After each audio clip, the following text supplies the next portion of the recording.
அஸ்ஸலாமு அலைக்கும் வரஹ்மத்துல்லாஹி வபரகாத்துஹு. இரவு நேரங்களில் ஒரு மனிதன் உறங்குவதற்காக தனது படுக்கைக்கு செல்லும்போது ஒலு செய்த நிலையில் உறங்க வேண்டும். ஒலு செஞ்ச நிலையில் தூங்கணும்.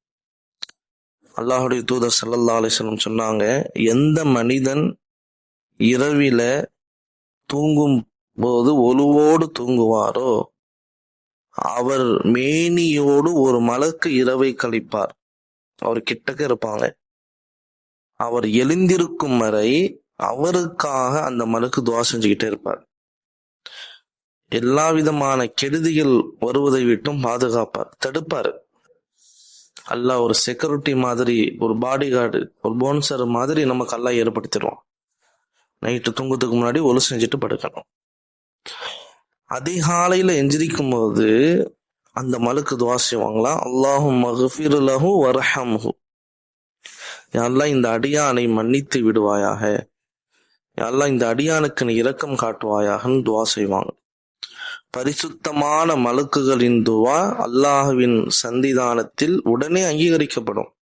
எவ்வளவு பெரிய பாக்கியம். சரிங்க, அந்த இரவு ஃபுல்லா நம்ம தூங்குறோம்.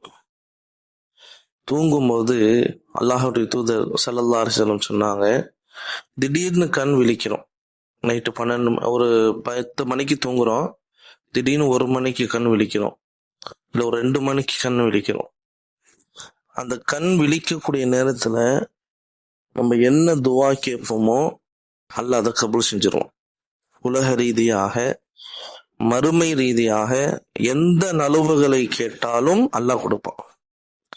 பொதுவா துஆவுல பாவமான காரியங்களை நான் செய்ய போறேன் அப்படின்னு சொல்லி எதையும் கேட்கக்கூடாது.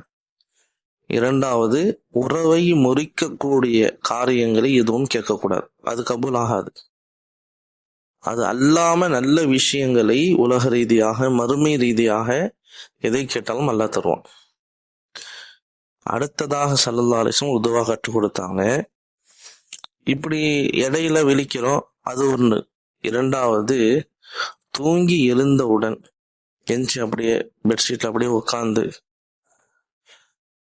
ஃபர்ஸ்ட் என்ன சொல்லணும் அப்படின்னு சொன்னா, அஷ்ஹது அல்லா இலாஹ இல்லல்லாஹ் வஹ்தஹு லா ஷரீக லஹ் வ அஷ்ஹது அன்ன முஹம்மதன் அப்துஹு வ ரசூலுஹு. கலிமா சொல்லிடணும். சொன்னதுக்கு பிறகு அல்ஹம்துலில்லாஹில்லதி அஹ்யானா பஅத மா மாதனா வ இலைஹின் நுஷூர், இது நம்ம தூங்கி எழுந்தோடனே ஓதுவா. இதெல்லாம் ஓதிட்டு எந்த மனிதன் அந்த படுக்கையில எந்திரிச்சு தூங்கி எழுந்தோடனே லா இலாஹ இல்லல்லாஹ் வஹ்தஹு லா ஷரீக லஹ் லஹுல் முல்கு வ லஹுல் ஹம்து வ ஹுவ அலா குல்லி ஷைஇன் கதீர் சுப்ஹானல்லாஹி வல்ஹம்துலில்லாஹி வ லா இலாஹ இல்லல்லாஹ் வல்லாஹு அக்பர் வ லா ஹவ்ல வ லா குவத இல்லா பில்லாஹில் அலியில் அஸீம் அப்படின்னு சொல்லி ஓதிட்டு அடுத்தது அல்லாஹும்ம ஃகிஃபிர்லி, அல்லாஹ் என்னுடைய பாவங்களை மன்னிப்பாயாக, இது போன்று வார்த்தைகளை சொன்னதுக்கு பிறகு உலக ரீதியாக மறுமை ரீதியாக எந்த நலவுகளை எல்லாம் அவர் கேட்பாரோ அல்லாஹ் தஆலா அவருக்கு கொடுப்பான்னு சொன்னான். எவ்வளவு பெரிய பாக்கியம். எனவே கண் விழித்தவுடன் இந்த போன்ற வார்த்தைகளை சொல்லி இந்த துஆக்களை ஓதி அல்லாஹ்விடத்துல நமக்கு இவ்வளவு தேவைகள் இருக்கிறது அனைத்தையும் கேட்டு அல்லாஹுடைய உதவியை பெறணும். அல்லாஹ் மட்டும்தான் நம்முடைய தேவை நிறைவேற்றுபவன். நான் எவ்வளோ கேட்டேன், அல்லாஹ் எனக்கு தரல, இப்படிலாம் நிறைய பேர் கமெண்ட் பண்றாங்க, என்ன அப்படின்னு ஒரு வெறிச்சி ஆகுறாங்க. இதெல்லாம் என்ன சொல்றதுன்னா, அல்லாஹுடைய ரஹ்மத்தை விட்டு நாம தூரமாகணுங்கிறது கிடையாது. அல்லாஹ் பாதுகாக்கணும், அல்லாஹ் நம்முடைய ஈமானை பாதுகாக்கணும், கடைசி மௌத் வரையில் அல்லாஹ் இதே ஈமானில் அல்லாஹ் நம்மளை மௌத்தாக்கணும். எனவே ஒரு காலம் அல்லாஹுடைய ரஹ்மத்துடைய விஷயத்தில் நம்ம என்ன செஞ்சிடக்கூடாது, நிராசை ஆகிடக்கூடாது. உறுதியாக கேட்கணும், கேட்டுக்கொண்டே இருக்கணும்.